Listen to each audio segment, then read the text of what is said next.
They said no one survived the Black Fawn Cliffs. For longer than anyone could remember, the mountain had stood above the northern kingdom like a silent judge. Its jagged edge disappeared into a sea of white mist, and the people believed the earth itself swallowed those it wished to forget. Traitors vanished there. Murderers vanished there. Even the names of the condemned seemed to fade after the wind carried them over the edge. So when a young healer was dragged there in chains, no one expected to see her again. Yet before the mountain could claim her, someone who had never spoken a single word made a choice that would shake two kingdoms, awaken an ancient promise between wolves and humankind, and reveal that the greatest strength in the world had never belonged to swords, crowns, or armies. It had always belonged to a compassionate heart. Spring arrived late in Ash Hollow. Snow still clung to the highest peaks surrounding the little mountain village, while thin streams of melting ice wound through fields waiting for warmer days. Every morning, smoke curled from stone chimneys, carrying the scent of burning pine across narrow paths lined with weathered cottages. Chickens wandered freely between wooden fences, children chased one another beneath budding trees, and somewhere beyond the village, wolves sang to the rising sun. The villagers always paused when they heard that distant chorus. Some whispered blessings. Others hurried indoors. Old stories claimed the wolves guarded the mountains long before kings built castles. They watched everything. They remembered everyone. Few believed those stories anymore. Only one person still greeted the distant howls with a gentle smile. Her name was Elara. Before dawn touched the rooftops, she was already climbing the forest trails with a woven basket resting against her back. Dew covered every blade of grass. Tiny drops sparkled like scattered stars beneath the pale morning light. She moved carefully, never crushing wildflowers beneath her boots, greeting ancient trees as though they were old friends. She knew every hidden path, every stream, every herb that bloomed only for a handful of days each year. The forest seemed to welcome her. Small birds landed near her feet without fear. Rabbits watched from behind ferns before hopping quietly away. Even frightened deer lingered longer than they did for anyone else. Elara believed every living thing deserved kindness. It was a belief that shaped every part of her life. Her cottage stood at the edge of the village beside a narrow river where willow branches brushed the water like long silver hair. It was the smallest home in Ash Hollow, with a roof that leaked whenever heavy rain came and walls patched together so many times that no two wooden boards matched. Yet flowers bloomed beneath every window. Inside, bundles of drying herbs hung from the ceiling. Clay jars filled rough wooden shelves. The warm scent of lavender, mint, pine needles, and wild honey always greeted visitors before she did. Most mornings, there was already someone waiting outside her door. Sometimes an old farmer whose knees ached after winter. Sometimes a frightened mother holding a feverish child. Sometimes a shepherd carrying an injured lamb.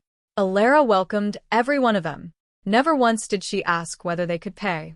If someone left fresh bread, she accepted it with gratitude. If someone offered nothing but a thankful smile, she considered herself well rewarded. By midday, the line outside her cottage often stretched into the road. Children adored her most. Not because she spoiled them, because she listened. When little Rowan arrived one afternoon carrying a broken wooden toy wolf, tears filled his bright eyes. "I dropped him," he whispered. One of the carved legs had snapped away. Elara examined the toy with the same care another healer might give a wounded patient. "I think he's very brave," she said softly. The boy blinked. "Really? He protected you from the fall." She carefully carved a new leg from leftover wood while Rowan watched every movement. When she finally placed the toy back into his hands, it stood straighter than before. The little boy hugged it tightly. "Thank you," she smiled. "Take good care of him." "I will." He hurried away laughing, and somehow the little cottage felt warmer after he left. That was Elara's gift. She mended more than wounds. She mended spirits. Not everyone admired her kindness. Lady Saris watched from the largest house in the village, with eyes colder than winter rivers. Years earlier, she had married Chief Aldrin, ruler of Ash Hollow. When the old chief died unexpectedly, Many believed grief had hardened her heart. Others quietly wondered if it had always been that way. Her home overlooked every cottage below, like a fortress carved from gray stone. Curtains remained closed even during sunny afternoons, and servants hurried through its halls with lowered heads. Lady Saris disliked laughter. She disliked generosity even more. To her, kindness was weakness dressed in pleasant clothing.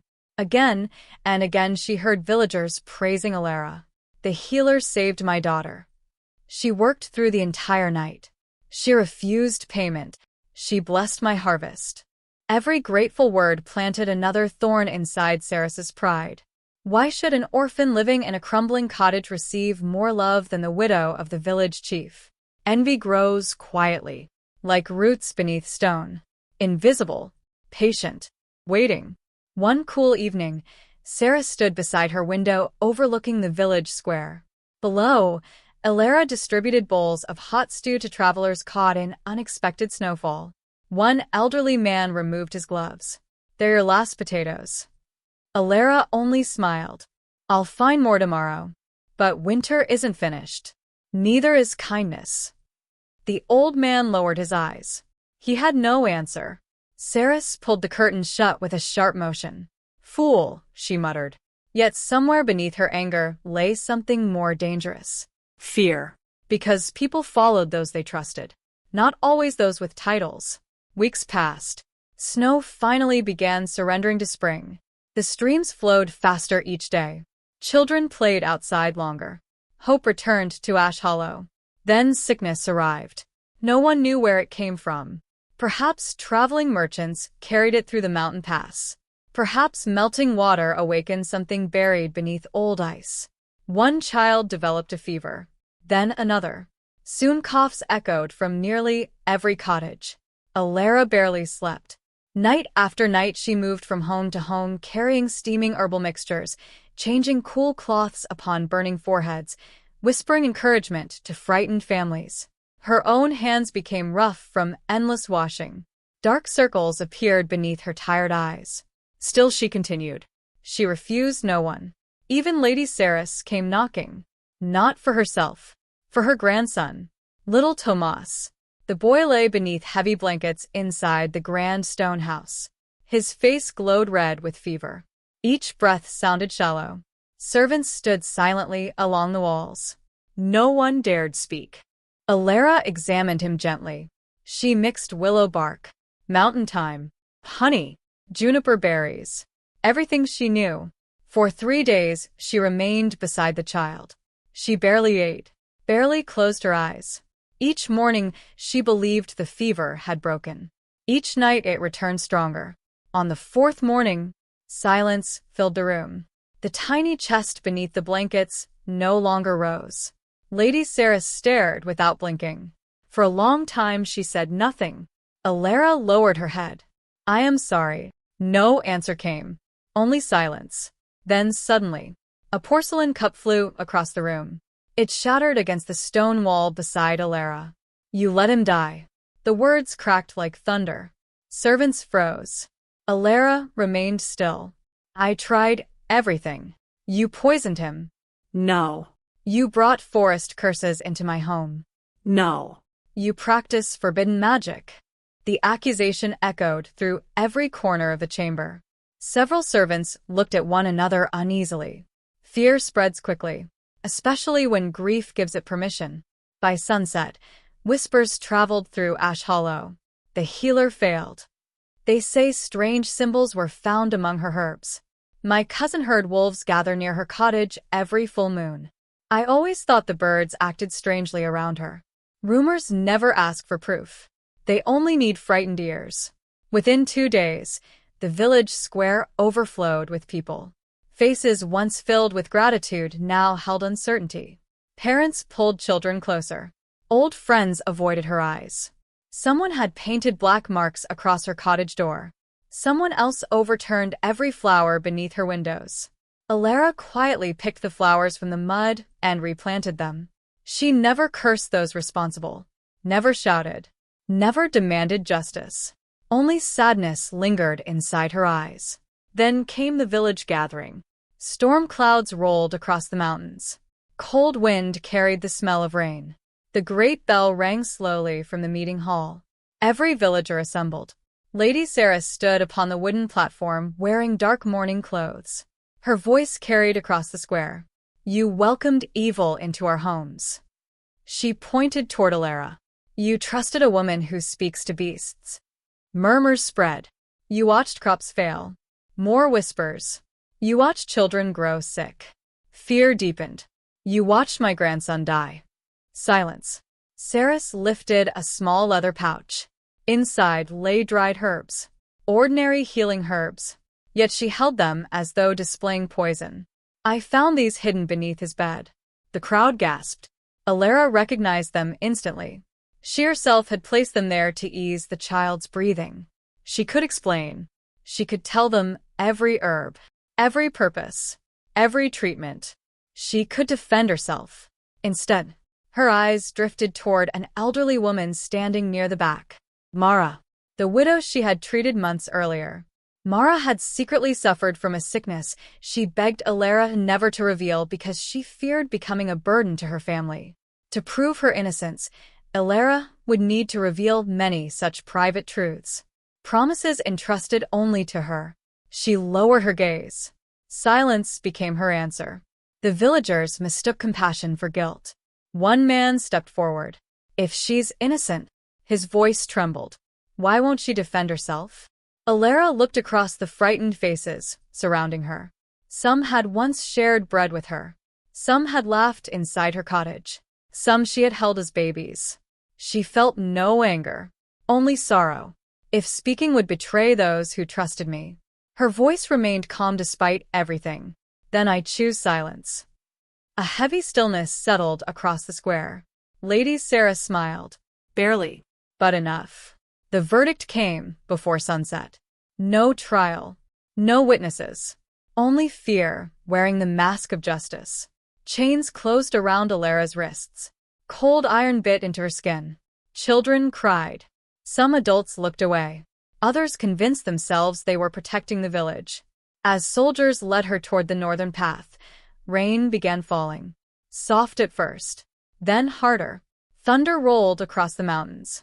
Far above the winding trail, hidden among towering pines, a massive silver wolf stood perfectly still.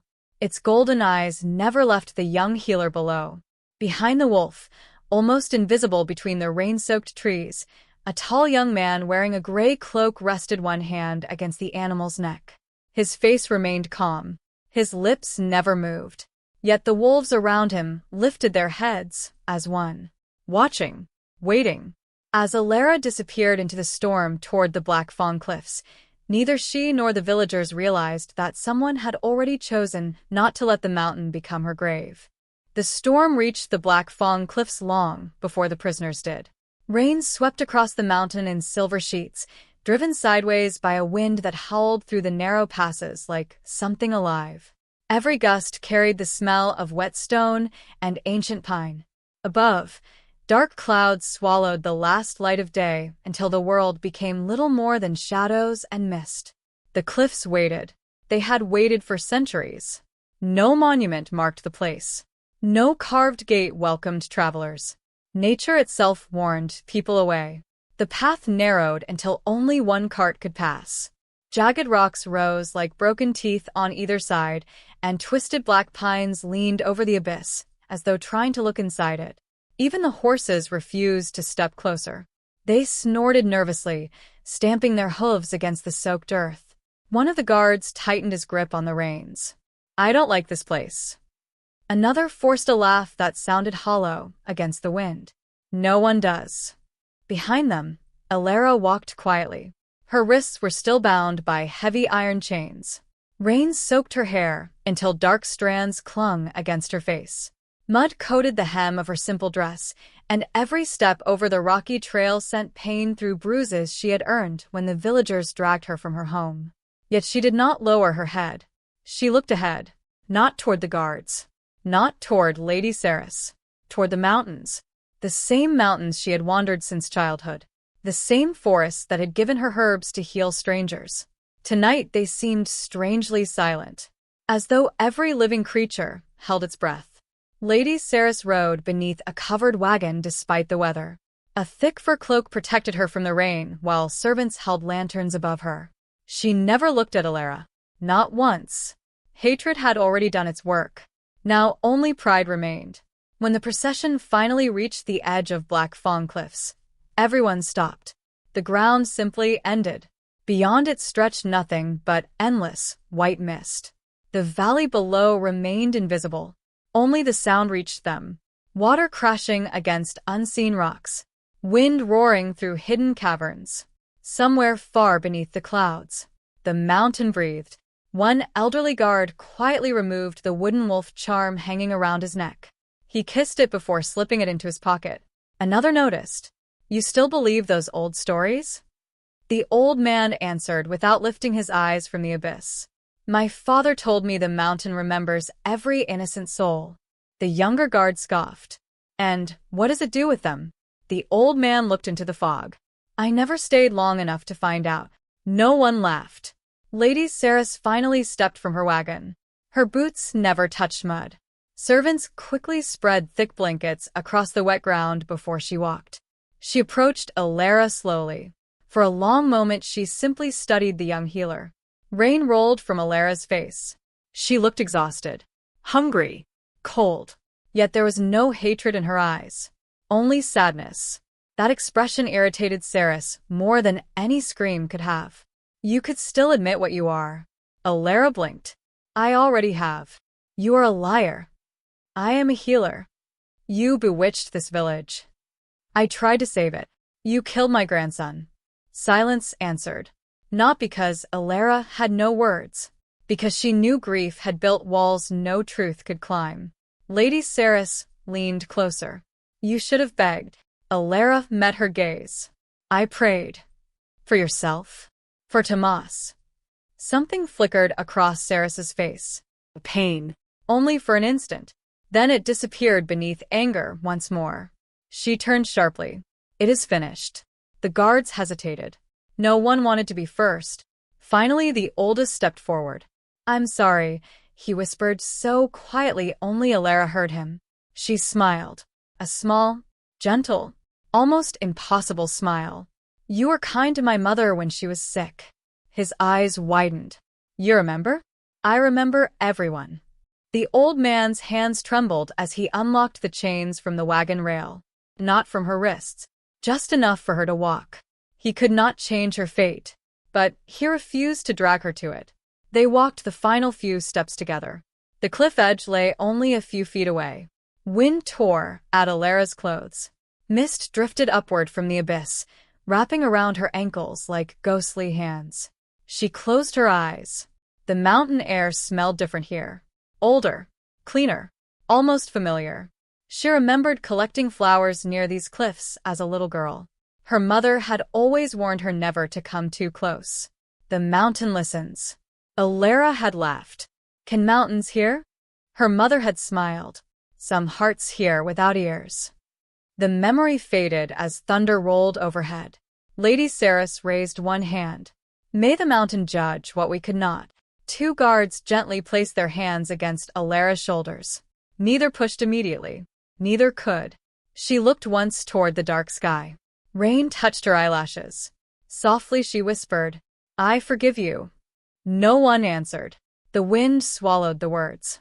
Then, a powerful gust struck the cliff. The guards lost their footing. One stumbled. His frightened hands shoved harder than he intended. Stone vanished beneath Elara's feet. For one endless heartbeat, she floated. The world became silent. Rain, wind, voices. Everything disappeared. Then gravity remembered her. The mountain opened beneath her like an endless mouth. She fell. Air screamed past her ears. The gray sky spun above. Sharp cliffs rushed upward from every direction. Her chains whipped wildly around her wrists. She struck a rocky wall. Pain exploded through her shoulder. Another branch slammed against her side. Then another. The forest growing from the cliff face caught her for the briefest moment before snapping beneath her weight. She continued falling. Branches broke. Leaves scattered into empty space. Stone blurred past. She could no longer tell which way was sky and which was earth. A desperate prayer escaped her lips. Not for rescue. For peace. Suddenly, a thick cedar growing from the cliff wall bent beneath her weight. Its tangled branches wrapped around her like giant arms. The impact knocked every breath from her lungs. The ancient tree groaned, roots strained. For one terrifying moment, it seemed ready to tear free from the stone. Then, it held. Everything became still. Rain dripped through broken branches. Elara hung suspended high above the unseen valley, tangled among limbs thick enough to stop her final fall. Blood trickled from a cut above her eyebrow. One arm refused to move. Her vision blurred. She tried to breathe. Each breath burned. The branch beneath her shifted. Wood cracked softly. Not enough to break. Enough to remind her she remained balanced between life and death. Far above, the cliff edge had disappeared into thick clouds. No voices called her name. No ropes descended. The village had already buried her in their hearts. She was alone, or so she believed. Somewhere below, a long, deep howl rolled across the hidden valley. It was unlike any wolf cry Elara had ever heard. It carried no hunger, no warning, no threat. Instead, it sounded almost like grief. Another howl answered, then another. Within moments, dozens echoed through the mist, surrounding the mountain until every cliff returned their voices. The branches beneath Elara trembled, not from the wolves, from something climbing, slowly, surely, closer. Her exhausted eyes struggled to focus. Through drifting mist, she saw movement. Gray shapes. Large. Far larger than ordinary wolves. Massive silver bodies moved across impossible ledges with effortless balance. Golden eyes reflected what little light remained. One reached the tree first. Its paws rested upon branches no ordinary animal should have trusted. The wolf stared directly into Elara's face. Its nose twitched. It inhaled her scent. She waited for teeth. They never came. Instead, the enormous creature slowly lowered its head. Its nose gently touched her uninjured hand. Warm breath drifted across her frozen fingers. Another wolf appeared behind the first. Then a third. Within moments, nearly a dozen surrounded the tree. None growled. None bared their teeth. They simply watched, as though waiting. One young wolf whimpered softly. Another licked the blood from Elara's scraped wrist with surprising gentleness. She could scarcely believe what she was seeing. Why? The wolves offered no answer, only silence. Then every pair of golden eyes lifted toward the same direction. Someone approached. Footsteps echoed softly across the stone. Not hurried, not cautious, certain. A tall figure emerged through the drifting mist, wearing a weathered gray cloak fastened with a silver clasp shaped like a crescent moon. Rain had stopped falling around him. Not because the storm had ended, because the thick branches overhead sheltered the narrow ledge where he walked. He looked no older than 25. Dark hair rested against his shoulders. His face was calm, almost impossibly still. Across one side of his neck shimmered a faint silver marking unlike anything Elara had ever seen. It curved upward beneath his jaw in the shape of intertwined wolf vines. Royal markings. Stories spoke of them.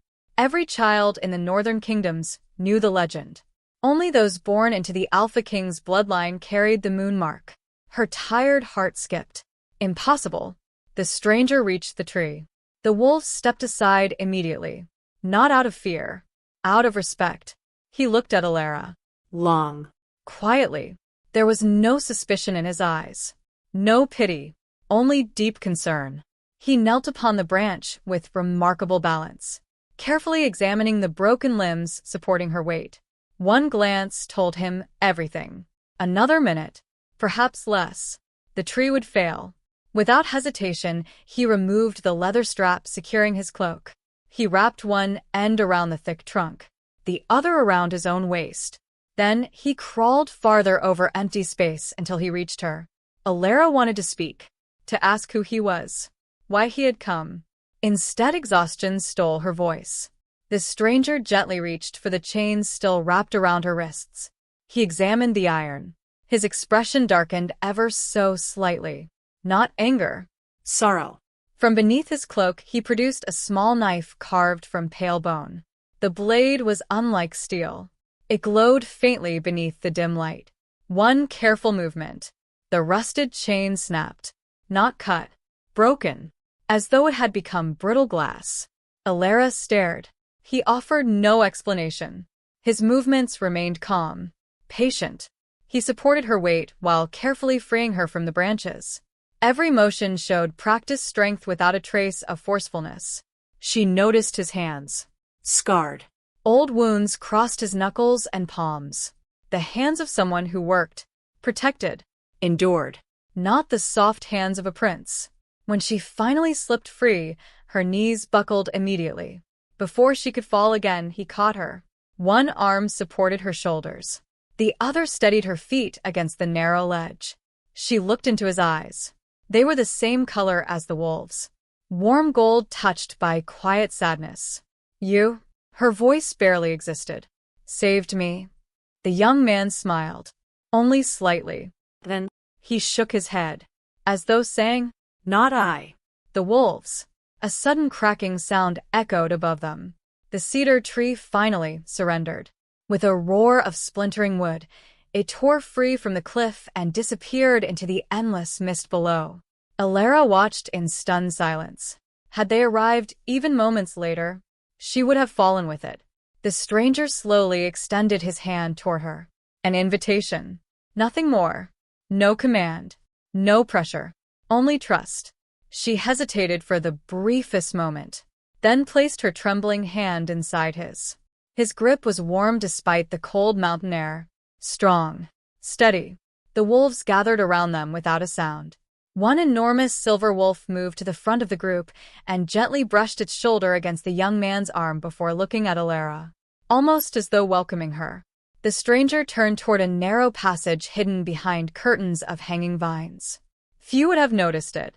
Even fewer could have reached it alive. He glanced back once, his golden eyes quietly asking a question. Will you come? Elara looked behind her. Only mist.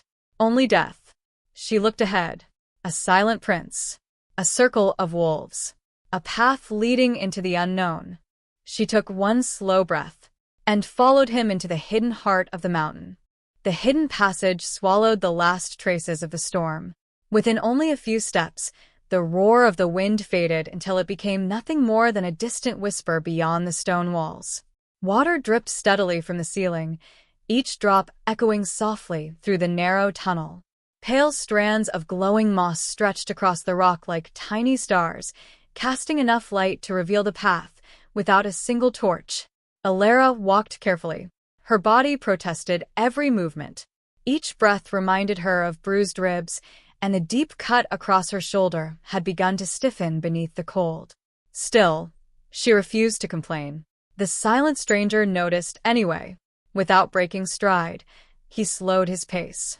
Not enough to embarrass her, just enough that she no longer had to struggle to keep up. The gesture was so small that many would have missed it. Elara did not. Behind them, the wolves followed in complete silence. Their paws made almost no sound against the smooth stone floor. Not one pushed ahead of the gray-cloaked young man. Not one wandered from the group. They moved like a family that understood one another without words. Several times Elara glanced over her shoulder. The largest silver wolf always met her gaze before calmly lowering its head, as though quietly assuring her that she was safe. She had never seen animals behave this way. Not even the oldest stories described such discipline. The tunnel gradually widened. Fresh air drifted toward them, carrying the scent of pine, wildflowers, and clean water. Birdsong echoed faintly ahead. It was impossible. Moments earlier they had been surrounded by cliffs and storm clouds. Now spring itself seemed to be waiting beyond the stone. The stranger stepped aside. He gestured toward the opening. Elara took another cautious step. Then another. The tunnel ended. She stopped breathing. Before her stretched an entire hidden world. A valley rested beneath towering cliffs that completely surrounded it like the walls of a giant bowl. Waterfalls poured from cracks high above, falling into crystal-clear streams that wound through emerald meadows. Ancient cedar trees spread their enormous branches across hills covered with blue and white wildflowers. The storm still raged somewhere beyond the cliffs. Here, golden sunlight broke through the clouds. Warmth brushed against her face. Dozens of wooden cottages stood beside the streams, their roofs covered with living moss and flowering vines. Gardens overflowed with vegetables, herbs, and fruit trees. Children laughed while chasing one another across open fields. Smoke curled peacefully from stone chimneys. Some women hung freshly washed blankets between tall pines. Old men repaired fishing nets beside the water.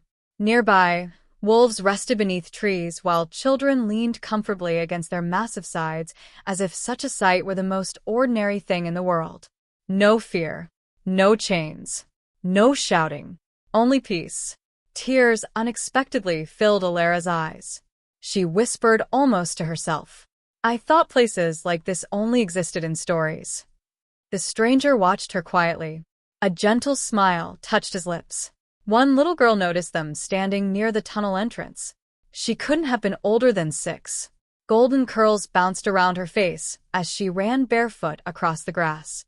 Behind her bounded 2 young wolf pups, tripping over their oversized paws in an effort to keep up. She stopped only inches from the stranger. Without hesitation, she wrapped both tiny arms around his waist. He laughed, not with sound, but with his eyes. His expression softened completely as he rested one hand upon the little girl's head. She looked up at him. "You've found someone." Her bright voice echoed happily through the valley. The young man nodded. The child turned toward Elara. Instead of staring at the bruises or torn clothing, she noticed something else entirely. "You're hurt." Elara smiled faintly. "I've been better." The little girl frowned in deep concentration. "My name is Lisa." "I'm Elara." Lisa reached into the pocket of her small dress and carefully removed a smooth white feather. "My papa says feathers bring people home." She placed it gently into Elara's hand. "So now you'll find yours." Elara looked at the tiny gift. The feather weighed almost nothing, yet somehow it felt heavier than gold. "Thank you." Lisa smiled proudly before grabbing the silent stranger's hand and pulling him toward the village. "Come." He glanced back at Elara. Again, there were no words, only another quiet invitation. The villagers noticed them almost immediately. Conversations paused. People looked up from their work, not with fear, with curiosity. An elderly woman carrying fresh bread approached first. Her silver hair was braided beneath a blue scarf, and flour dusted her sleeves. She looked directly at the stranger, then at Elara. Finally, she smiled. "If Caelan brought you here," she offered the warm loaf without hesitation, "then you're welcome." Elara blinked. "Caelan." The old woman nodded toward the young man. "Our prince." The words settled over Elara like falling snow. "Prince." She had suspected royal blood from the silver mark upon his neck. Hearing it spoken aloud made everything feel suddenly real. The Alpha King's son stood only a few feet away, dressed not in embroidered robes, not surrounded by guards, not wearing a crown, simply holding a little girl's hand. The prince inclined his head slightly, acknowledging the introduction. Still, not a single word escaped his lips. The elderly woman noticed Elara's confusion. "He doesn't speak." There was no pity in her voice, only simple acceptance. "He hasn't since he was a child." Elara's eyes slowly returned to Caelan. So the stories were true. Every kingdom had heard whispers of the silent heir. Some claimed he had been born cursed. Others insisted he had lost his voice to dark magic. Many believed the Alpha King had hidden him away in shame. None had spoken of kindness. None had spoken of this place. An older man carrying firewood approached next. One sleeve of his tunic hung empty where an arm had once been. He bowed respectfully to Caelan. "The northern traps are repaired." Caelan nodded once and gently touched 2 fingers to his own heart before pointing toward the man. The one-armed villager smiled. "I'll tell everyone." He hurried away. Elara watched in fascination. He understood. The elderly woman chuckled. "We all do." How? "After enough years." She looked fondly toward Caelan. "You stop hearing with your ears." The words lingered in Elara's heart. Perhaps her own mother had understood something similar all those years ago. Some hearts hear without ears. The old woman led Elara toward a small wooden cottage standing beside a clear stream. Inside, sunlight spilled across polished wooden floors. Shelves overflowed with herbs hanging upside down from the rafters. A healing house. The familiar scent of lavender immediately eased something inside Elara's weary heart. Before she could ask anything, several villagers entered carrying baskets. Fresh bandages, warm soup, clean clothing. One elderly shepherd even brought a carved walking stick, not because she needed it, because he thought she might. Their generosity left her speechless. I have nothing to give. The old woman smiled. You survived. She placed a warm bowl into Elara's hands. That's enough. As afternoon slowly drifted toward evening, Caelan disappeared. No one seemed surprised. Lisa eventually explained. He checks everyone. Everyone. She nodded seriously. The wolves first. Then she giggled. Then the people. Elara found herself smiling. Later, after eating the first hot meal she'd tasted in days, she stepped outside. The valley glowed beneath the setting sun. Children chased butterflies through tall grass. Several wolves lay beside elderly villagers while they spun wool. Near the stream, Caelan carefully cleaned the injured paw of a gray wolf whose muzzle had turned white with age. He worked with practiced gentleness. The great animal never flinched. Elara quietly approached. The prince looked up. She knelt beside him. May I?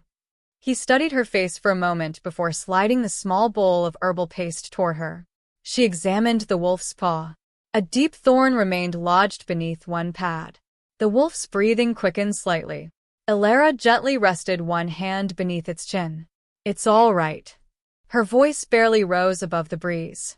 You've carried this long enough. The wolf's tense muscles slowly relaxed. With careful fingers, she removed the thorn. Caelan watched every movement. She cleaned the wound with warm water before applying fresh herbs. The old wolf slowly stood.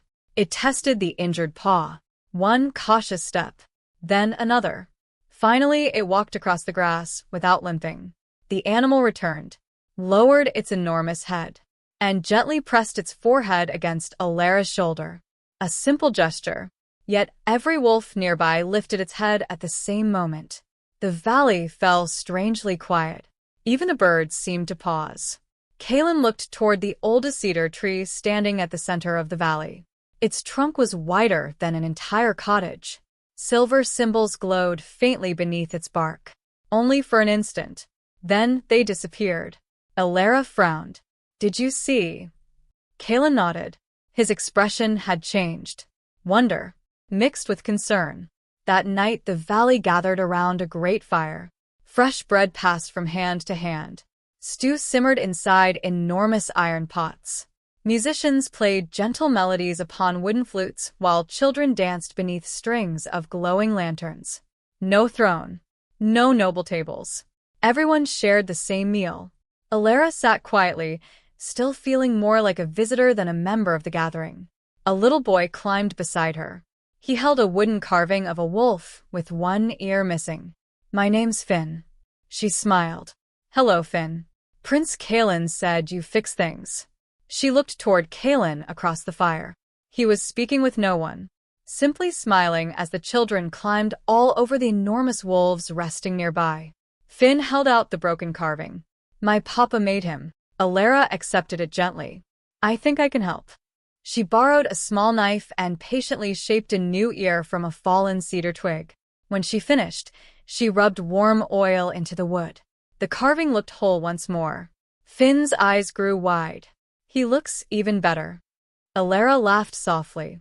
Sometimes broken things become stronger after they're cared for.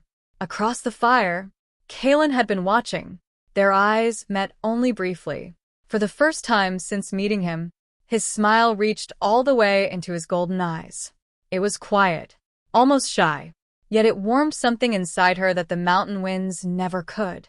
Days passed, then weeks. Elara's wounds slowly healed. She joined the healers gathering herbs at dawn.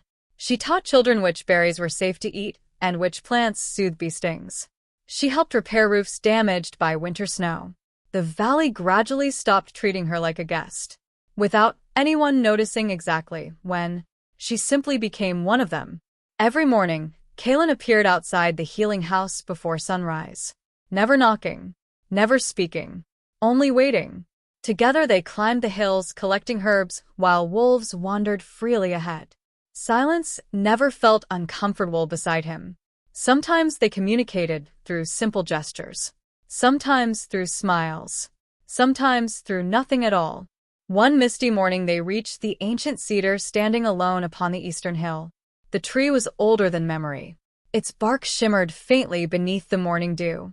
As Elara stepped closer, the strange silver markings beneath the trunk slowly awakened. Light spread through the roots like moonlight flowing beneath water. She stopped. So, it wasn't my imagination. Caelan approached carefully. He touched the glowing bark, then looked at her. His expression had become serious. The oldest wolf in the valley emerged silently from the surrounding trees. Its fur had faded almost completely white with age. One cloudy eye suggested countless winters survived. The ancient wolf slowly approached Elara. Then, to everyone's astonishment, it bowed, not lowering its head. Its entire body, one knee touched the earth. Every wolf nearby immediately followed. Dozens of powerful creatures knelt together beneath the ancient cedar. Elara stepped backward. No. Her voice trembled. There must be some mistake. Caelan looked from the wolves to the glowing tree, then back to Elara. Questions filled his eyes. Questions he could not ask. Far beyond the hidden valley, unseen by any of them, a lone rider emerged from the northern forest. His horse breathed heavily after days of hard travel. He pulled sharply upon the reins at the edge of a mountain trail and stared toward broken branches hanging from the side of Black Fawn Cliffs. The execution site. He climbed down, examined the ground. Fresh wolf tracks surrounded the cliff. Many wolves. Far more than should exist in one place. Then he discovered something else. A broken length of iron chain, still stained with blood. The rider slowly smiled. Not with relief. With calculation. He mounted his horse once more and turned south toward the royal capital.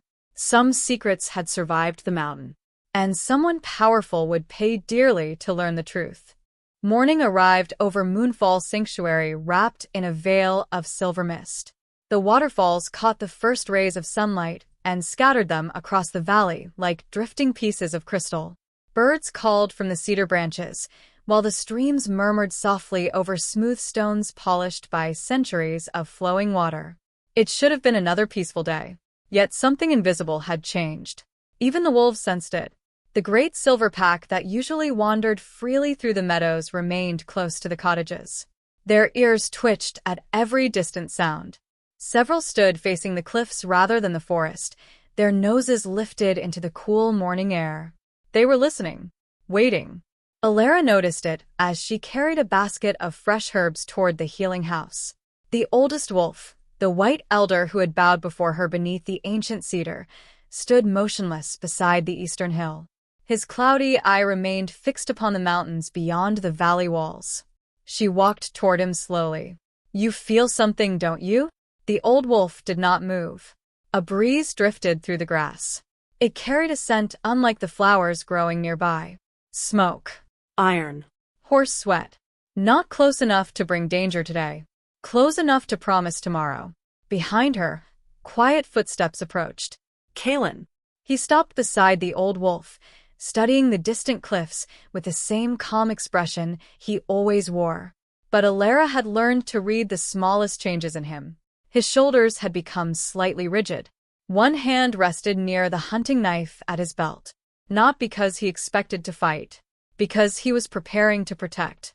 He turned toward Elara. With one finger, he traced a circle in the air, then pointed toward the valley. She understood. "Stay close." She nodded. "I will." His expression softened for only a heartbeat before he disappeared into the trees with 3 of the largest wolves following silently behind him. Far beyond Moonfall Sanctuary, Another meeting was already changing the fate of the kingdom. The royal capital of Frostfang rose above the northern plains like a fortress carved from winter itself. Massive stone walls surrounded towers crowned with silver banners bearing the emblem of the White Wolf. Within those walls, servants hurried through polished corridors while armored guards stood unmoving beneath towering columns. At the center of the fortress sat Lord Varric. He did not belong on the throne. Yet many visitors mistakenly believed he ruled the kingdom. His armor gleamed even indoors. Silver rings decorated every finger. A crimson cloak draped across the back of his chair like fresh blood upon snow. His sharp gray eyes never rested. They measured, calculated, Judged. every conversation became another opportunity. Every person became another piece upon an invisible board. The rider from Black Fang Cliffs knelt before him. "My lord, what did you find?" The healer survived. Silence settled across the chamber.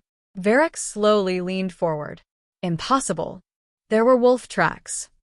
"How many?" "Hundreds." The commander's fingers tapped once against the wooden armrest.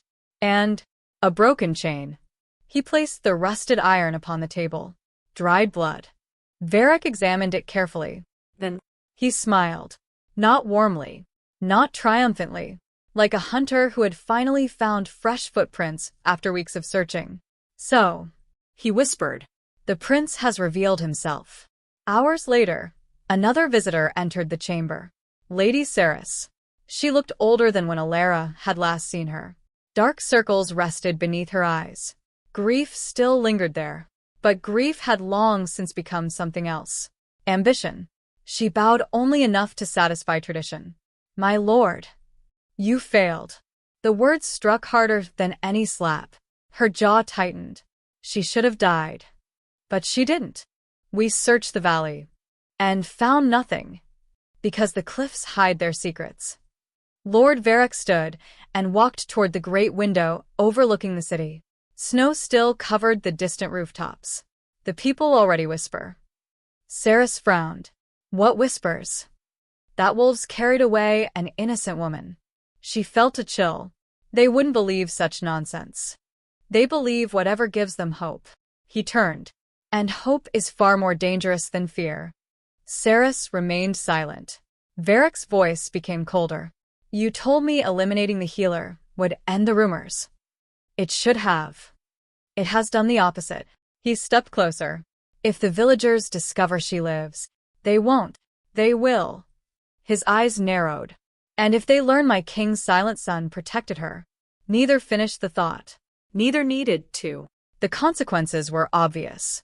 For years the nobles had quietly questioned Prince Caelan's fitness to inherit the throne. A prince who could not speak. A prince rarely seen. A prince who lived almost entirely outside court. Many already preferred Lord Varric's leadership. If Caelan suddenly appeared protecting an innocent woman condemned by frightened villagers, people might begin asking dangerous questions. Questions Varric could not allow. He placed both hands behind his back. "We will give them another story." Within days, messengers rode through every town across the kingdom. At marketplaces, village wells, Castle gates. monasteries.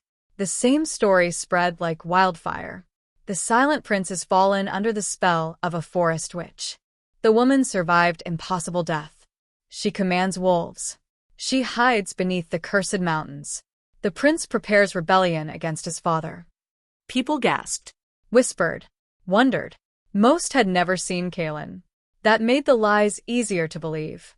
Fear always filled empty spaces, faster than truth. Meanwhile, life inside Moonfall Sanctuary continued as peacefully as ever. Children still laughed beside the streams. Gardens still bloomed beneath warm spring sunlight. But Elara noticed subtle changes. The wolves took turns guarding the valley entrances. Hunters returned earlier than usual. Scouts whispered together beneath the trees before quickly falling silent whenever others approached. Something was coming. One afternoon, she carried baskets of fresh herbs toward the oldest healing house. Inside, Elder Mira sorted dried flowers into clay jars. She was the same silver-haired woman who had welcomed Elara on her first day. Without looking up, she quietly said, "You've begun noticing." Elara paused. "The wolves." Mira nodded. "They remember wars better than humans." "What are they waiting for?" The old woman sighed. "The past." Elara sat beside her. Mira carefully crushed dried lavender with a stone mortar before continuing. "There was once a time when wolves walked openly beside our people. I've heard stories. They were not stories." Elara looked up. Mira smiled sadly. "They were memories." Outside, children laughed.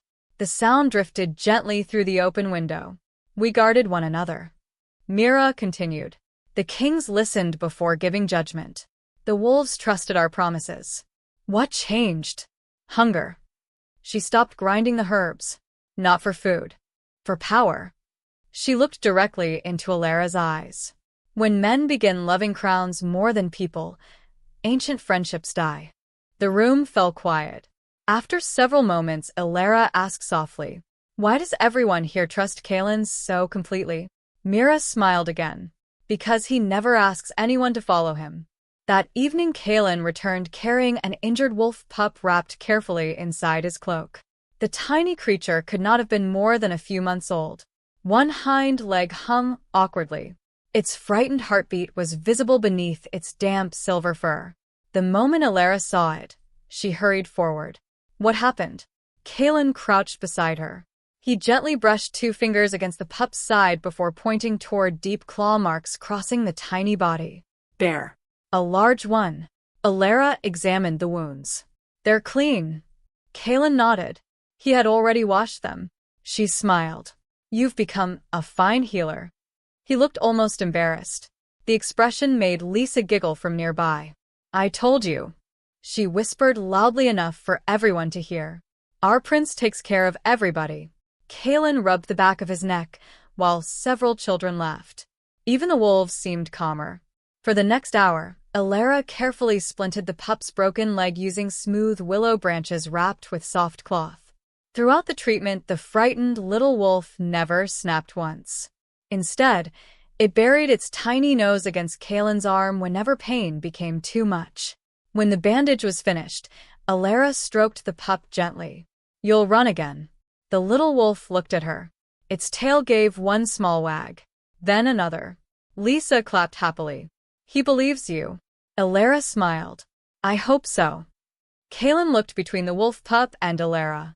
Then he placed one hand over his own heart before lightly bowing his head. "Thank you." She answered with the same gesture. Neither needed words. Several days later, Caelan led Elara deeper into the valley than she had ever traveled before. The path wound beneath towering cedars whose branches were so wide they turned daylight into soft green twilight. The air smelled of moss, wild mint, and fresh rain lingering from the previous night. Birdsong gradually faded. The forest became wonderfully still. Eventually they reached the ancient cedar once again. Only now Elara noticed something she had missed before. Stone. Massive stones surrounded the tree in a perfect circle. Each one was carved with wolves standing beside human figures. Time had softened the edges, yet every carving remained unmistakable. She stepped closer. Her fingertips brushed the cool surface. The instant she touched it, a faint silver glow awakened beneath the stone. She pulled her hand back. The light remained. Lines spread from one carving to another until the entire circle shimmered beneath the afternoon shade. Caelan's eyes widened. He had clearly never seen this happen before. Elara slowly turned.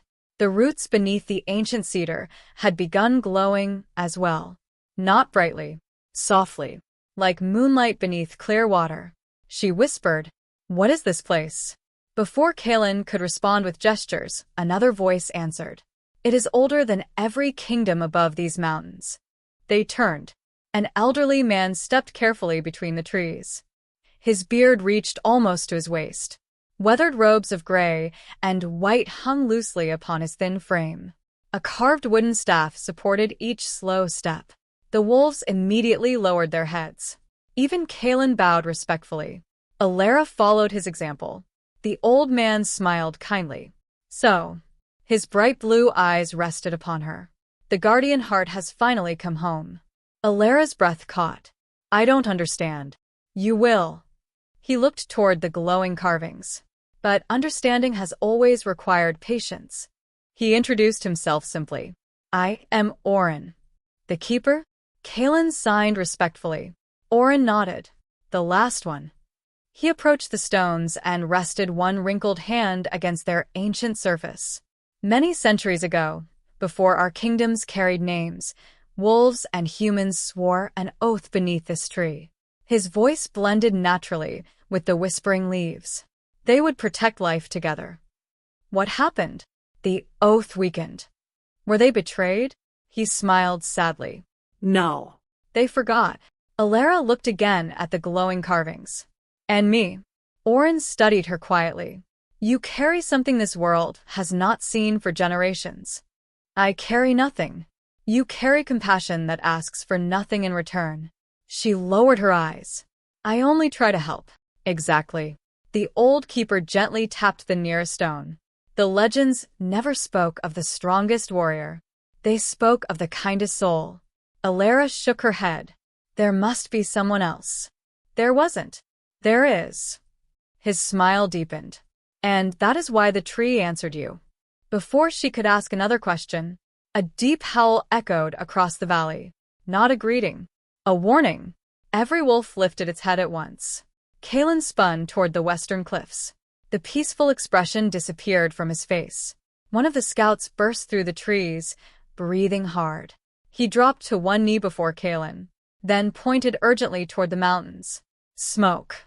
Dozens of thin black columns rose beyond the cliffs. Enemy campfires. Orin's smile faded. So, he whispered, they have found the valley. Caelan looked toward Elara.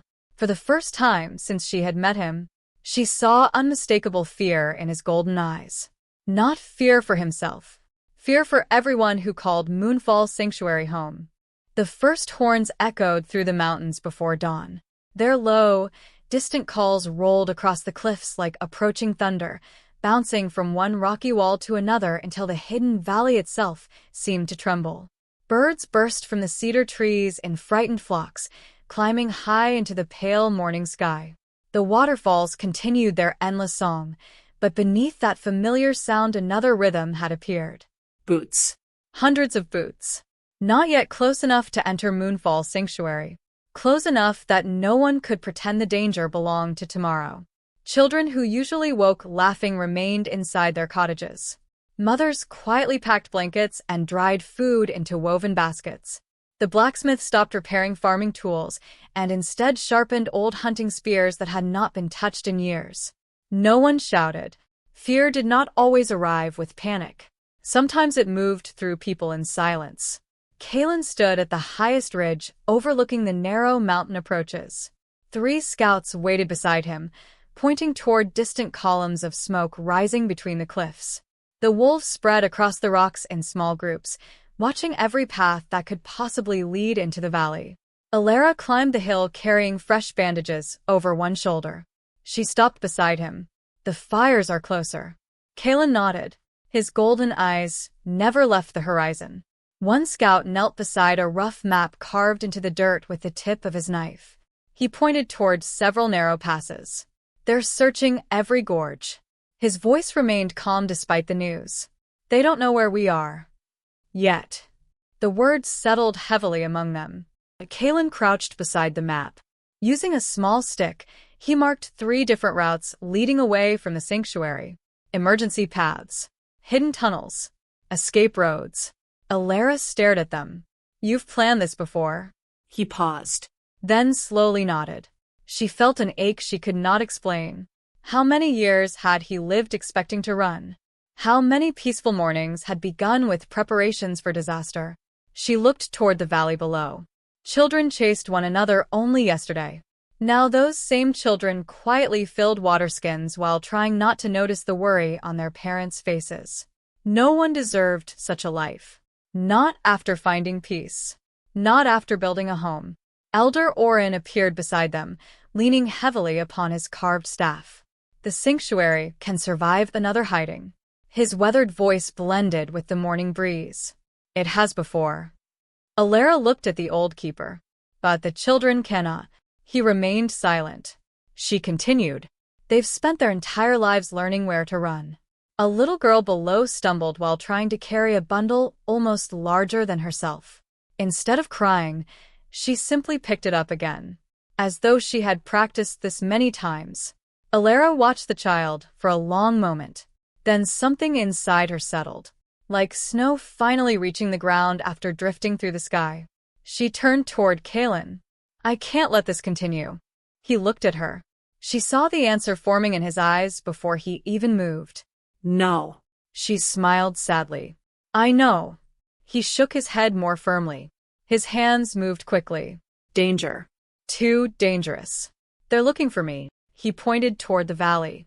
They're looking for everyone. He stepped closer. His expression became more urgent. Stay, please. It was the closest thing to begging she had ever seen from him. Elara reached gently for his hands before they could continue signing. For a heartbeat, they simply stood there. Wind stirred the loose strands of her hair. The mountains seemed impossibly quiet. You saved me. She spoke softly. You gave me a home when I had none. His eyes never left hers. If I stay. Her voice trembled.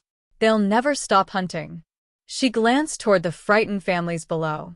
They deserve mornings without fear. Caelan's fingers slowly closed around hers. His grip was steady. Warm. He shook his head again. This time slower. More gently. As though hoping she might change her mind if he refused long enough. She wished she could. More than anything. But kindness had guided every step of her life. It would guide this one too. That afternoon the sanctuary gathered beneath the ancient cedar. No speeches were made. No formal council assembled. People simply came. Old shepherds. Young mothers. Hunters. Children. The wolves settled among them until it became difficult to tell where the people ended and the great silver pack began. Elara stood quietly before them. I came here with nothing. Her voice carried naturally through the clearing. I believed the world had forgotten me. Several villagers lowered their heads. You gave me food. She smiled toward Eldermira. You gave me shelter. She looked toward the blacksmith. You gave me friendship. Her eyes finally rested upon Caelan. And you gave me hope. Silence answered. Not empty silence. Listening silence. They aren't searching these mountains because of your kindness. She took one slow breath. They're searching because of me. No. The word came from Eldermira. Firm. Certain. They search because fear always hunts goodness. Several villagers quietly nodded. Another stepped forward. A young hunter named Bren. We'll defend this valley. Others agreed. Hands tightened around bows and spears. Caelan raised one hand. Everyone immediately fell quiet. He looked from face to face, then slowly lowered both palms. Peace. No unnecessary blood. The valley understood. Elara did too. That was why she loved this place. Even now, even threatened, they chose mercy first. She looked toward Orin. What would happen if I reached the Alpha King? The old keeper rested both hands upon his staff. If he heard truth, he might stop this. He might. And if he doesn't? His eyes drifted toward the distant cliffs. Then at least the truth would finally stand before him. The decision no longer belonged only to Elara. It belonged to everyone. Yet no one tried to command her. That alone told her what she needed to know. She bowed her head. I will go. A sharp gasp escaped Lisa. No. The little girl ran forward and wrapped both arms around Elara's waist. You just came. Elara knelt beside her. I know. You promised you'd stay until the flowers bloomed again. Her small voice cracked. Elara brushed a tear from the child's cheek. I still hope I will. Lisa searched her face. You promise? Elara hesitated. Only for an instant. I promise I'll do everything I can. Children understood truths adults often hid. Lisa knew that wasn't the promise she wanted. She hugged Elara tighter anyway. Preparations began before sunrise the next morning. No one wasted time. Fresh bread filled a small travel bag. Dried meat. Medicinal herbs. A thick wool cloak. The blacksmith quietly sharpened a simple hunting knife before placing it in Elara's hands. "You'll need this more than I do. I can't take your only blade." He smiled. "I've made hundreds." Elder Mira handed her a small leather pouch. Inside rested carefully wrapped healing powders. "For strangers." Elara blinked. "Not for me. You'll use yours anyway." The old woman laughed softly. "You never pass wounded people without stopping." Elara smiled. She couldn't deny it. Orin approached last. From beneath his robe, he removed a small pendant carved from pale, white stone. At its center shimmered a faint silver line shaped like a wolf beneath a crescent moon. It belonged to the first keeper. "I can't accept something so precious." "You already have." He placed it gently around her neck. The mountain returned it. She looked at the pendant with quiet wonder. Before she could ask another question, something soft touched her hand. The old white wolf. He carried a single gray feather between his teeth. He carefully laid it beside the pendant, then lowered his head. Every wolf nearby followed, one after another, until the clearing became a sea of bowed silverbacks. Elara's eyes filled with tears. "I haven't earned this." Orin smiled. "Neither did they." She looked at him. "Compassion isn't earned." He gently rested one hand upon her shoulder. "It is recognized." When the time finally came to leave, the valley walked with her as far as the hidden tunnel. Children held tightly to their parents. Several wolves paced quietly beside them. No one wanted to say goodbye first. Caelan stood waiting near the cave entrance. He carried a travel pack already fastened across his shoulders. Elara frowned. No. He simply looked at her. "You can't come." He raised one eyebrow. She almost laughed despite everything. "You belong here." He slowly shook his head, then signed carefully. "You belong here too." The words caught inside her heart. She stepped closer. "If they see you." He answered immediately. "Then they see me." Simple. Certain. No hesitation. She looked away. "I won't let them capture you." His expression softened. "Neither will I." For a long moment neither moved. Finally Elder Mira sighed dramatically. "You're both equally stubborn." Several villagers laughed quietly. Even Caelan smiled. At last Elara surrendered. "I suppose I can't stop a prince." His eyes sparkled with amusement. The first real lightness she had seen in days. Their journey began beneath a sky painted with drifting white clouds. The hidden passage opened onto the mountainside far below the execution cliffs. Spring had reached the lower forests. Young leaves shimmered in the sunlight. Streams rushed with fresh snowmelt. Wildflowers colored the valleys in shades of blue, yellow, and white. For a few precious hours the world almost forgot there was danger. Caelan walked slightly ahead, studying every bend in the trail. 2 wolves accompanied them. The great silver guardian and a younger female with bright amber eyes. Neither wandered far. By afternoon they reached an abandoned shepherd's hut. Its roof sagged beneath age, yet the stone fireplace remained intact. Caelan quietly gathered fallen branches. Elara prepared a simple meal of herbs and dried meat. As twilight settled across the mountains, they sat beside the small fire. Orange flames danced gently between them. Outside, wolves howled somewhere beyond the trees. Not warning, greeting. Elara watched the sparks drift upward through the broken roof. "I've never thanked you." Caelan looked up. "For saving me." He lowered his eyes. She smiled. "You never expected thanks." He slowly shook his head, then reached into his pack. From inside, he removed something carefully wrapped in cloth. A small wooden carving. She unfolded it. It was a wolf. Not fierce. Not snarling. Simply sitting quietly beneath a cedar tree. Its craftsmanship was beautiful. She looked at him in surprise. "You made this?" He nodded. "When?" He pointed toward the valley, then toward her. "While you were healing." She traced the smooth wooden ears with one fingertip. "It's beautiful." For the first time, Caelan looked genuinely embarrassed. He glanced toward the fire to hide his face. Elara smiled to herself. Silence had never felt so full of conversation. Far away, Within Frostfang Keep, Lord Varric stood before a wall-sized map of the kingdom. A soldier entered quickly and dropped to one knee. "My lord." "Report."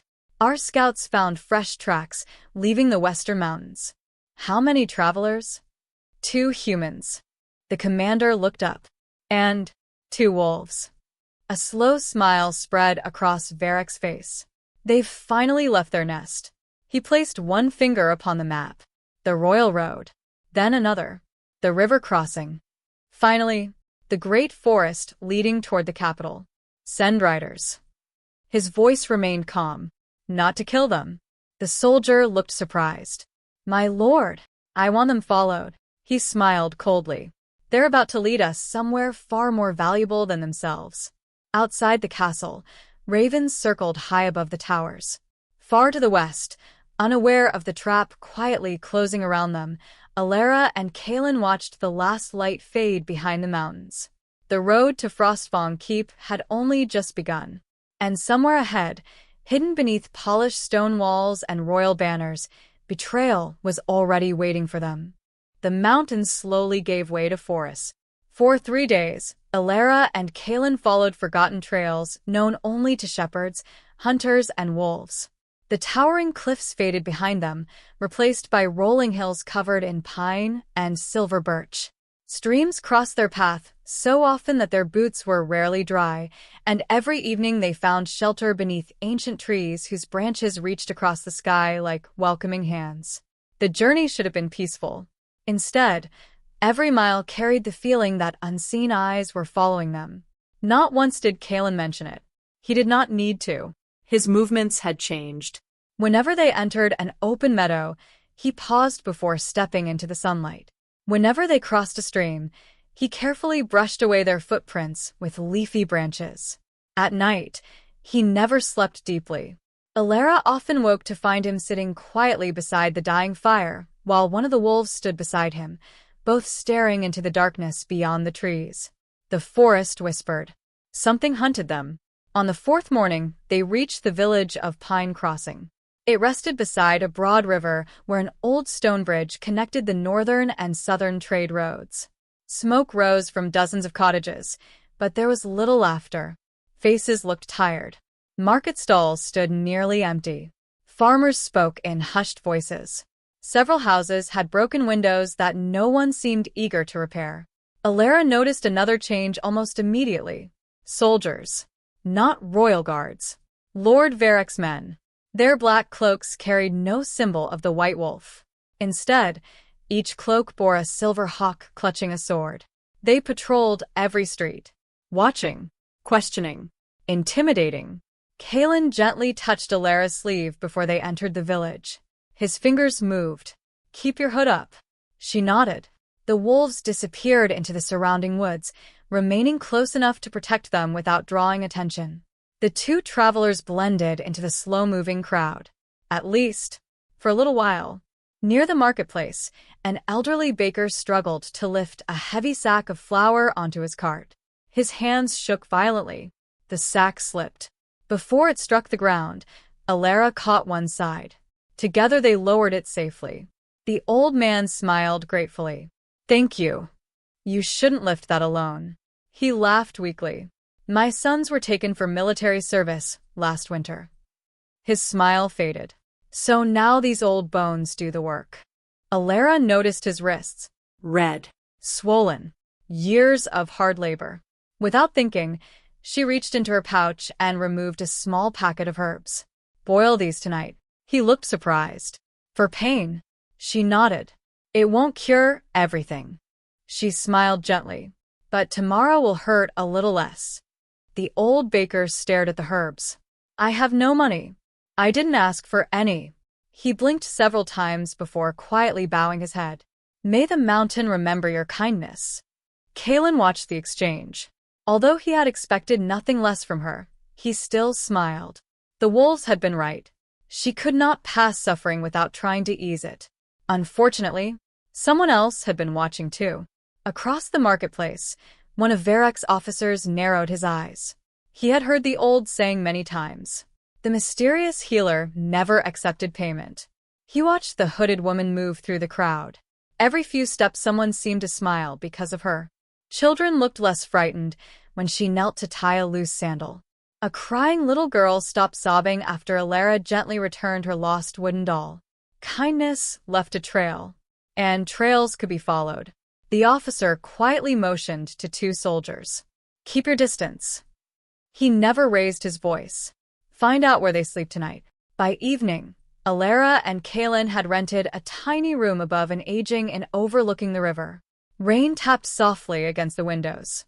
Inside, the fireplace crackled warmly. For the first time in several days, they sat without walking. Elara removed her boots with a tired sigh. "I had forgotten how heavy roads become." Caelan chuckled silently. He reached into his pack and produced 2 wooden cups. Then he pointed toward the kettle hanging above the fire. "Tea?" She smiled. "I would love some." As the water warmed, she noticed him rubbing his left shoulder. The movement lasted only an instant, but she had spent years watching injured people hide their pain. "You were hurt." He immediately shook his head. She raised an eyebrow. "You forget." She gently reached for his arm. "I notice things." Reluctantly, Caelan loosened the leather strap beneath his cloak. A deep bruise stretched across his shoulder and upper arm. Old. Several days old, likely from climbing the cliffs to rescue her. "You never said anything." He simply shrugged. "It must have hurt." Another shrug. She couldn't help smiling. "You truly are impossible." Carefully, she prepared a warm herbal paste. Caelan sat quietly while she spread it across the bruised muscles. Neither spoke. Neither needed to. Outside, rain continued falling. Inside, the little room felt strangely peaceful. Until one of the wolves growled, very softly, just outside the window. Caelan froze. His eyes immediately sharpened. The wolf growled again. Longer this time. Warning. Not attack. Warning.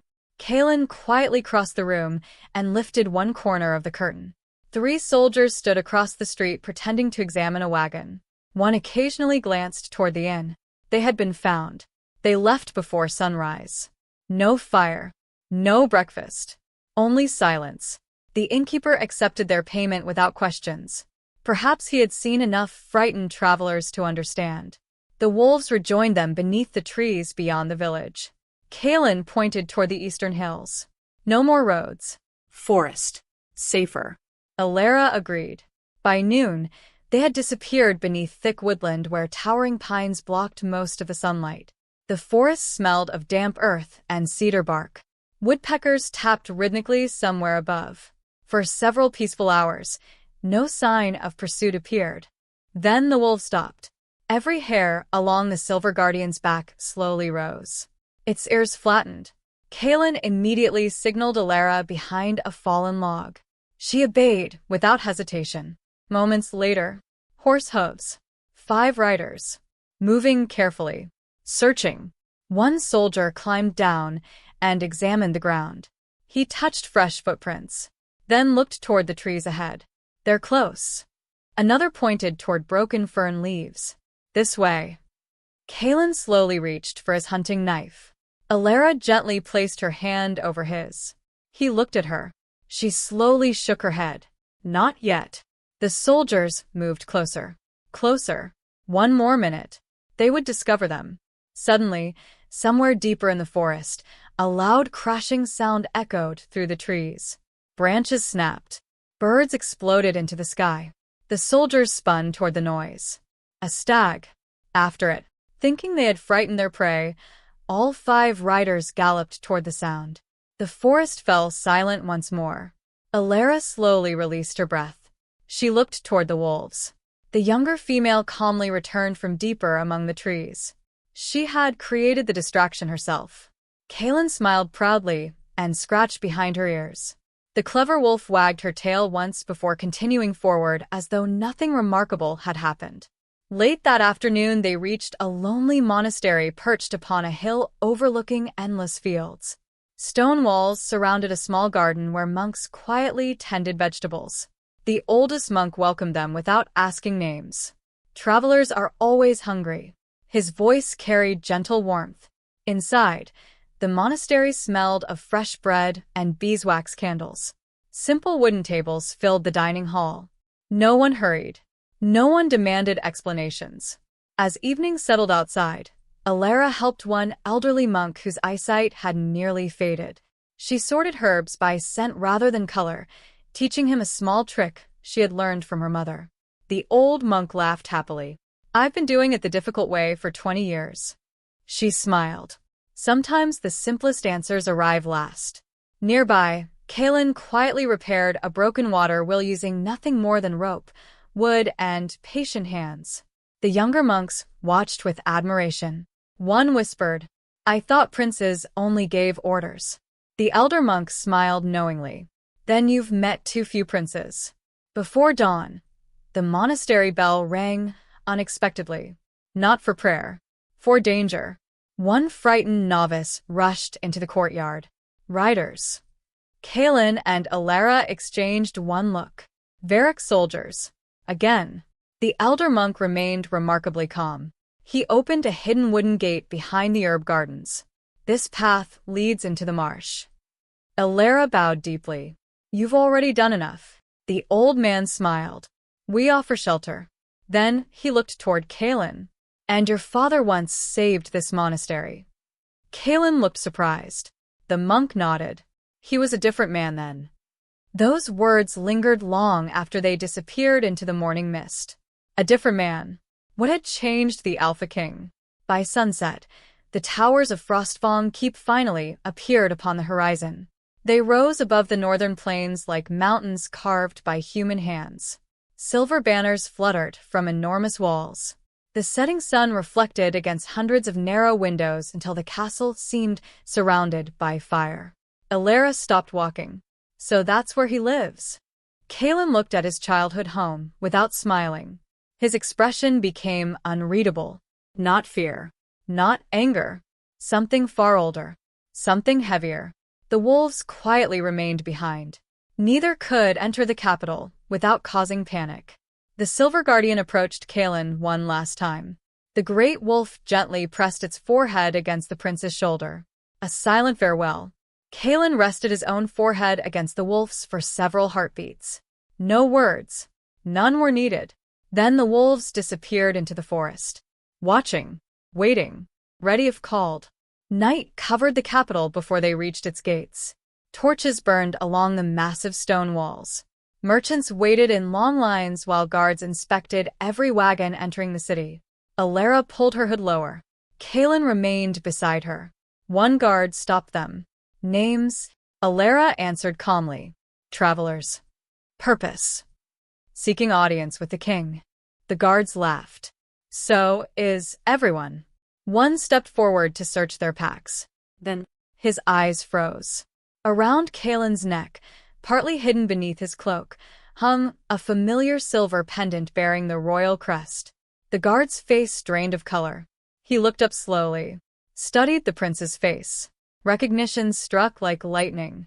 Before he could kneel, a cold voice echoed from above the gate. "There he is." Every head turned. Standing upon the battlements, illuminated by torchlight, Lord Varric looked down with the satisfied smile of a man whose trap had finally closed. Dozens of soldiers emerged from the shadows. Crossbows lowered toward the gate. Steel glinted beneath the moon. Elara's heart sank. They had never intended to let the prince enter unnoticed. They had been expected all along. The great gates of Frostfang Keep did not open. Instead, they groaned shut. The heavy oak doors slammed together with a sound that echoed across the moonlit courtyard, followed by the grinding roar of iron bars dropping into place behind them. Every merchant waiting to enter the capital stumbled backward in alarm. Horses reared. Lanterns swung wildly in frightened hands. Within moments, the travelers who had filled the road scattered away from the entrance, leaving only two figures standing beneath the towering walls. Elara and Caelan. Above them, dozens of crossbows remained trained on the pair. The cold night air suddenly felt much heavier. Lord Varric rested both hands upon the stone battlement. He looked down with calm satisfaction, as though he had merely been waiting for rain that was finally beginning to fall. So, his voice carried easily across the courtyard. The lost prince returns. No answer came. Caelan simply stood beside Elara, one hand resting lightly near the hunting knife at his belt. Not reaching for it, only ready. Varric smiled, still silent. His gaze shifted toward Elara. And the healer survives after all. The soldiers exchanged uneasy glances. Many had heard stories. Some believed she was a witch. Others believed she commanded wolves. Standing before them now, she looked nothing like the terrifying figure from the rumors. She appeared tired, travel-worn. Her cloak was stained by weeks of rain and mountain roads. A leather satchel filled with herbs rested over one shoulder. She looked more like someone who healed children than someone who summoned monsters. That quiet contradiction unsettled them. Fear depended on distance. Truth rarely did. Varric noticed the hesitation spreading among his men. He acted immediately. Seized the woman. No one moved. The commander frowned. I gave an order. Still, no one stepped forward. At last, one young captain cautiously approached. My lord. He glanced uncertainly toward Caelan. That is still the crown prince. Varric's expression hardened. The prince has betrayed his kingdom. He has not spoken against the king. He no longer needs words. The captain lowered his eyes. He obeyed. Duty demanded it. For soldiers slowly surrounded Elara. Caelan stepped between them before anyone reached her. The movement was swift but entirely controlled. He drew no weapon. He simply stood there. One silent man. 4 armed soldiers. None dared advance. The captain sighed quietly. I don't wish to fight you, your highness. Caelan met his eyes. The prince slowly opened his empty hands. No weapons. No threat. Only refusal. The captain hesitated again. Varric's voice thundered from above. Enough. His patience had ended. Archers. Crossbows immediately lifted. Strings tightened. The unmistakable sound echoed across the courtyard. Elara's heart raced. She stepped beside Caelan. No. She looked toward the soldiers. We didn't come to fight. Varric laughed. Yet wolves follow your every step. They protect. They obey. They choose. Her calm answer carried farther than she expected. Several guards looked toward one another. Choose? No one commanded wolves. Unless, perhaps the old stories were true. Varric recognized the dangerous shift in the soldiers' expressions. He could not allow uncertainty to grow. Arrest them both. Before anyone could move, a deep horn echoed from within the castle. Once. Twice. 3 times. Every soldier immediately turned toward the fortress. One elderly guard whispered, "The king summons." Varric's jaw tightened. The timing could not have been worse. Another guard hurried down from the inner courtyard. My lord. He bowed quickly. His Majesty commands that the prince be brought before him immediately. And the woman? The king said. The messenger swallowed nervously. Both. Varric's smile disappeared. He had planned to control the meeting. Instead, the king himself had intervened. The great halls of Frostfang Keep felt colder than winter. Tall pillars carved with ancient wolves stretched toward vaulted ceilings lost in shadow. Long banners bearing the royal crest hung motionless in the still air. Torches burned inside iron brackets, filling the corridors with golden light that danced across polished stone floors worn smooth by generations of rulers. Servants bowed as the procession passed. Some stared openly. Others quickly lowered their eyes after recognizing Caelan. Many had not seen the prince in years. Whispers followed them through every hallway. He came back. Is that truly him? Who's the woman? She doesn't look dangerous. No.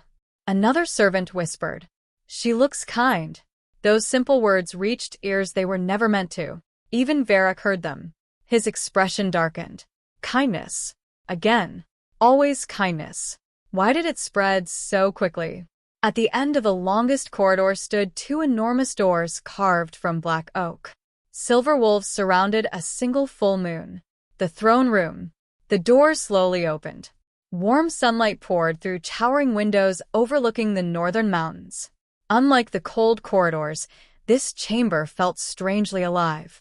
Fresh pine branches decorated the pillars. A great fire burned inside an enormous stone hearth. The scent of cedar drifted gently through the room.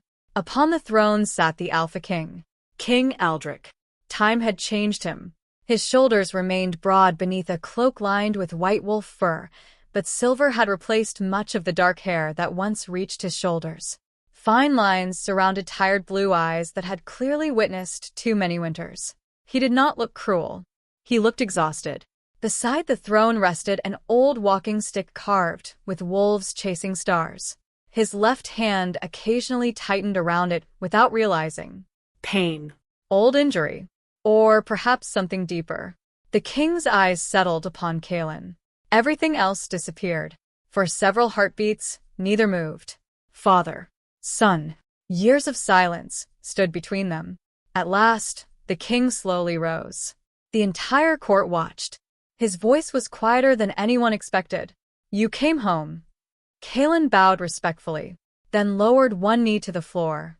Not because he had been forced, because he still honored his father. The king's tired eyes shimmered. Varric stepped forward quickly. Your Majesty. The spell was broken. The prince has been deceived. King Aldrich did not look away from Caelan. So I've heard. He traveled beside a dangerous woman. I've heard that too. She controls wolves. Only then did the king turn toward Elara. She stepped forward calmly. I do not. You survived Black Fawn Cliffs. I did. How? Before she could answer, Caelan quietly removed something from beneath his cloak. A silver medallion. The ancient royal crest. He carried it toward his father with both hands. The room fell silent. Every noble recognized it immediately. The crest of the first Alpha. Only the rightful heir carried it. Caelan knelt again, offering it, not claiming it, offering it back. The king stared down at the crest, then at his son. Understanding slowly crossed his face. The prince had returned without an army, without demands, without rebellion, only with loyalty. King Aldrich carefully accepted the medallion. His hands trembled, just slightly. I never believed. His voice caught. That you would raise steel against me. Across the chamber, several nobles exchanged uneasy looks. The rumors had already begun collapsing. Varric saw it happening. He could almost feel control slipping away. He could not permit another minute. He stepped forward once more. My king. There are witnesses. The doors opened again. 3 frightened villagers entered. Ash Hollow. Elara recognized them instantly. The village miller, a merchant, and 1 young shepherd. Lady Cerys followed behind them dressed in black.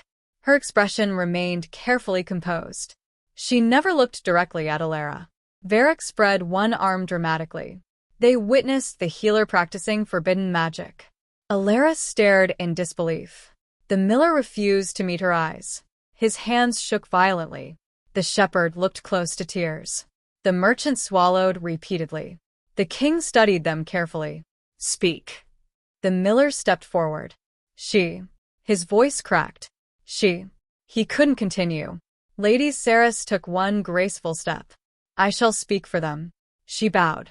My grandson died despite her treatment. The king nodded slowly. I know.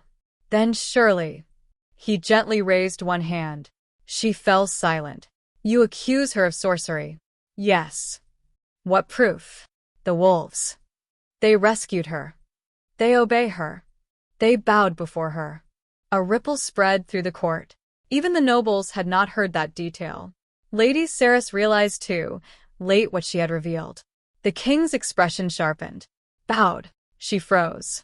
Varric immediately interrupted. Only peasant superstition, your majesty. But Aldrich continued, looking at Cerys. How do you know what happened after she fell? Silence. The entire throne room became still. Cerys's breathing quickened. She searched desperately for an answer. She looked toward Varric. Only for an instant. The king noticed. His tired eyes slowly turned toward his commander. The room seemed colder. Varric smiled politely. Grief often confuses memory. The king said nothing. He simply watched. Years of ruling had taught him something valuable. Truth rarely rushed. Lies almost always did. Before another word could be spoken, a terrible roar shook the castle. Not thunder. Not collapsing stone. Something alive. The sound came from deep beneath the fortress. Then another roar. Closer. The floor trembled. Dust drifted from the ceiling. Every wolf carving along the throne room walls seemed almost to vibrate. A terrified guard burst through the doors. He could barely breathe. "Your Majesty, what is it?" "The lower prison." He struggled for air. "The shadow beasts." His face turned pale. "They're loose." The king's expression changed instantly. Every trace of age disappeared beneath hard-earned authority. Impossible. The guard shook uncontrollably. The locks were opened. Another roar echoed. This one much nearer, followed by screams. Somewhere below the castle, people were already dying. King Aldrich slowly turned toward Varric. Only one person besides himself possessed the keys to those ancient prison chambers. The commander's face remained perfectly calm. Too calm. For the first time that day, the king looked at his most trusted advisor, not as a friend, but as a stranger. The screams below grew louder, and the real battle for the kingdom had finally begun. The first scream ended too suddenly. It echoed through the vast halls of Frostfang Keep, rose into the vaulted ceiling, and then vanished as though swallowed by the stone itself. For one terrible heartbeat, no one moved. The silence that followed felt heavier than armor. Then came another roar. Closer. The enormous doors of the throne room trembled in their hinges. Dust drifted from the carved beams overhead, and somewhere deep beneath the castle, iron crashed against stone. The shadow beasts were climbing. King Aldrich's face hardened. "Seal the lower corridors." His command echoed through the chamber. "Protect the people first." Guards rushed toward the doors. Several nobles fled without waiting for permission. Others remained frozen where they stood, unable to decide whether pride or fear should guide their feet. Lord Varric did not move at all. He simply watched the confusion spread across the throne room. Exactly as he had planned. Chaos was easier to rule than peace. The great doors burst open. A soldier stumbled inside. Blood covered one side of his armor. His helmet was gone. One sleeve had been torn away completely. "They're everywhere," he gasped. "They're climbing through the old tunnels." Behind him, another guard collapsed onto the polished floor. Long claw marks crossed his breastplate as though steel had been no stronger than cloth. Several servants screamed. The Alpha King immediately descended from the throne. Years seemed to fall away with every determined step. "Evacuate the western halls." He caught the wounded guard before the man struck the floor. "Take the children through the chapel." No hesitation. No panic. Only leadership. Elara knelt beside the wounded soldier. His breathing came in short, desperate bursts. Dark blood seeped between broken pieces of armor. Without waiting for permission, she tore a strip from her own cloak and pressed it firmly against the wound. "Stay with me." The soldier's eyes struggled to focus. I failed." "You survived." She mixed powdered herbs with water from a nearby cup and gently poured the mixture across the torn flesh. The bleeding slowed. Not stopped. Slowed. "Enough." The guards stared at her. "Why would you help me?" She smiled softly despite the fear surrounding them. "Because you're hurt." Nothing more. Nothing less. The young soldier closed his eyes for a moment. Perhaps no one had spoken to him so simply in years. Another roar shook the castle, this time accompanied by the unmistakable sound of breaking stone. The shadow beasts reached the upper corridors. They had once been wolves. Long ago, ancient legends claimed they were guardians consumed by hatred during a forgotten war. Now they resembled nightmares more than living creatures. Their fur had become black as burned wood. Silver veins glowed beneath cracked skin.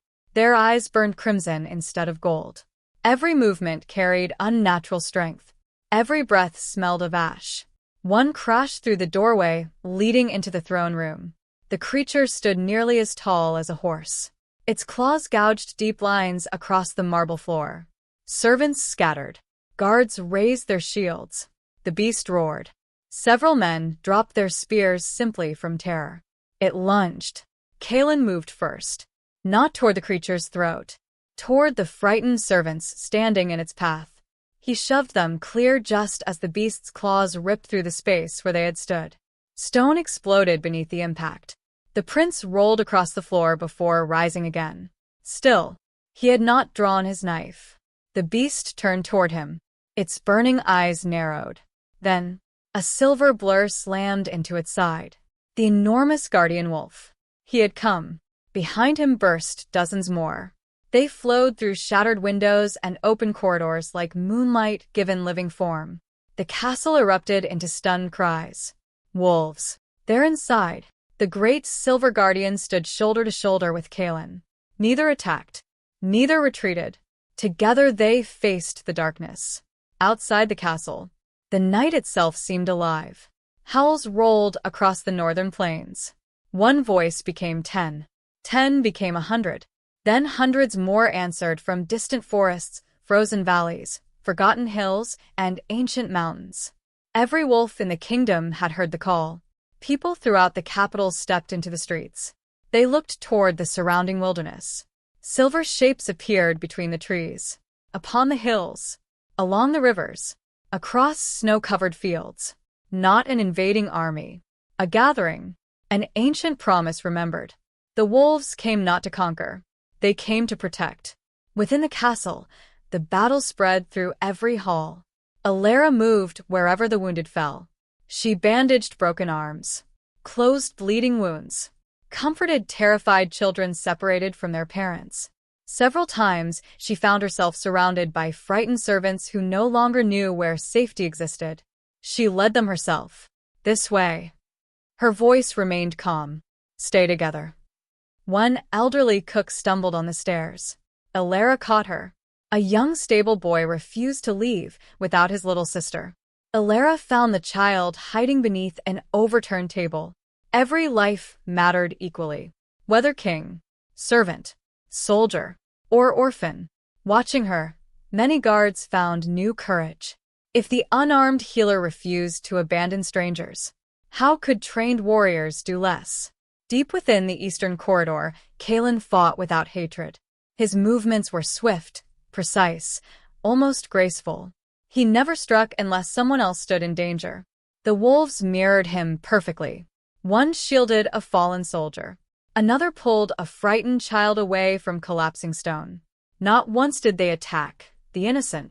Not once. Even in battle, compassion guided them. Far below the castle, Lord Varric hurried through forgotten tunnels carrying a heavy iron key. He had expected the beasts to kill the king quickly. Then the blame would fall upon the prince. Everything had been planned. Everything. Except Elara. Except the wolves. He reached the oldest prison chamber. Only one beast remained inside. The largest. The oldest. Its chain still held. Barely. Varric inserted the key. If I cannot rule the kingdom, he whispered, no one shall. The lock clicked. Before the final chain could fall, an arrow struck the wall beside his hand. He spun. King Aldrich stood at the tunnel entrance, sword drawn. His breathing remained steady despite the long descent. So, the king said quietly, it truly was you. Varric smiled without remorse. You chose weakness. I chose mercy. You chose a silent heir. I chose my son. Their eyes met across the ancient prison. Years of trust crumbled between them. You feared him. Aldrich continued, because the people would follow his heart. Varric laughed bitterly. They follow strength. No. The king took another step. They follow hope. The chained beast suddenly roared. Its final restraint snapped. Stone shattered. The enormous creature charged, not toward the king, toward Varric. The commander stumbled backward. No, for the first time. Fear. Real fear. He raised his sword. Too late. The beast struck him aside with terrible force. His weapon disappeared into darkness. Varric slammed against the prison wall. The creature advanced. The man who had unleashed monsters now faced one alone. King Aldrich could have walked away. He did not. Despite everything, he tried to save him. The king rushed forward. His sword intercepted the beast's claws. Steel rang against ancient bone. The impact threw Aldrich backward. The creature prepared another strike. Then, a silver wolf crashed into its side. The guardian, Caelan, followed immediately after. Father and son stood together for the first time in years. No words, only understanding. The battle became one. King. Prince. Wolf. 3 hearts. One purpose. Together they drove the beast toward the broken prison gate. It lunged again, this time directly at Aldrich. Without hesitation, Caelan stepped into its path. The claws struck him across the chest. The force lifted him completely from the ground. He crashed against the stone wall. Silence followed. The wolves howled. Elara heard them, even from the upper halls. Something inside her heart tightened. She ran. Faster than she had ever run. Down endless stairs. Through smoke-filled corridors. Past frightened soldiers. Until she reached the ancient prison. Caelan lay motionless. Blood spread across the stone beneath him. The guardian wolf stood over his body, growling low enough to shake the walls. The shadow beast had finally fallen. But victory suddenly meant nothing. Elara dropped to her knees. Caelan. No response. His golden eyes remained closed. His breathing barely existed. She pressed both hands against the terrible wounds. Blood soaked through her fingers almost instantly. No. Her voice broke. You don't get to leave now. Around her, complete silence settled. Even the wolves stopped moving. King Aldrich knelt opposite her. His hands trembled. I failed him once. His whisper barely existed. I won't lose him again. Tears filled the king's eyes. The proud ruler of the north no longer looked like a king, only a father. Elara closed her own eyes. Every lesson, every herb, every prayer. Nothing seemed enough. Her tears fell onto Caelan's chest.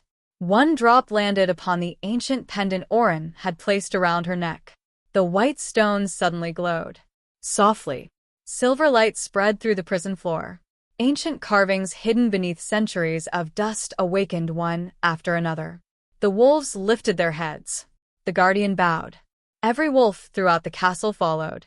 Moonlight poured through cracks high above despite the night clouds. The light surrounded Elara. Not dazzling. Gentle. Warm. Like countless loving hands resting upon weary shoulders. The silver glow flowed from the pendant into Caelan's wounded chest. The scars upon his neck shimmered. The old royal mark blazed brighter than ever before. The prison echoed with distant howls carried by no earthly wind. Then, Caelan inhaled. A deep, steady, living breath. His eyes slowly opened. Golden. Clear. He looked first at Elara, then at his father. His lips trembled. For 20 years, no voice had crossed them. Until now, very softly, almost like someone remembering how to breathe, he spoke. Father. The single word echoed through the ancient chamber. King Aldrich covered his mouth. Tears finally escaped. Caelan turned slowly toward Elara. His voice remained quiet. Uncertain. Beautiful. Thank you. He paused, swallowing painfully. For choosing me. Elara laughed through tears. I never stopped. The wolves answered with one united howl. It rose into the night sky. Across forests. Across rivers. Across every mountain in the kingdom. The old bond had awakened. Weeks later, spring finally reached every corner of the north.